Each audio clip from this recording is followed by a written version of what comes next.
I'll never forget the night I stayed late at the hospital with my mom. She had been admitted for observation after a minor surgery.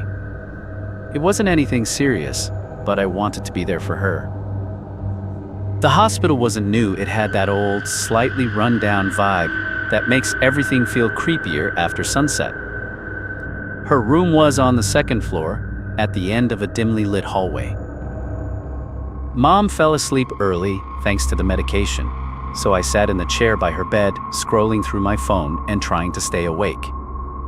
Around midnight, the air started feeling different.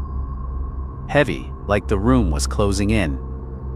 I thought I was just tired, so I brushed it off. Then I noticed it, the shadow in the corner. At first, I thought it was the way the curtains swayed slightly from the air vent. But it didn't move like a shadow should. It was darker, like a person standing there, watching. I stared at it for a while, trying to make sense of it. My logical side told me it was just my eyes playing tricks on me. But deep down, I felt it, something was wrong. I glanced at my mom to make sure she was still asleep. She was breathing deeply, her face calm. I didn't want to wake her and make her worry, so I stayed quiet.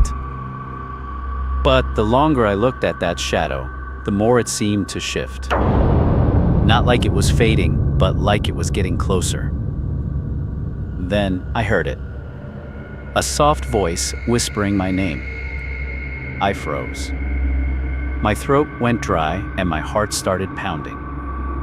The whisper came again, clearer this time, from the direction of the shadow. "Help me," it said. I jumped out of the chair, backing up until I hit the wall. My eyes stayed fixed on the corner, but nothing moved. The shadow was still there, silent and still. I wanted to run, but I couldn't leave my mom. So I did the only thing I could think of. I turned on all the lights. As soon as the room flooded with light, the shadow was gone. I tried to convince myself it had been my imagination. Stress. Exhaustion. Anything but what it really felt like. I stayed up the rest of the night, sitting on the bed next to my mom, with every light in the room blazing. In the morning, when the nurse came to check on her, I casually mentioned the weird shadow. The nurse paused, her expression suddenly serious. "You were in room 217, right?" she asked. I nodded, confused.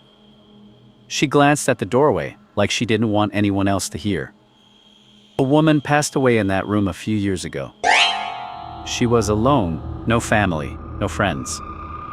Sometimes people say they feel something in there. Like she's still waiting for someone to visit her." I didn't know what to say. We moved Mom to a different room later that day, and she recovered just fine. But I never told her what happened. And I never stayed in a hospital room alone again.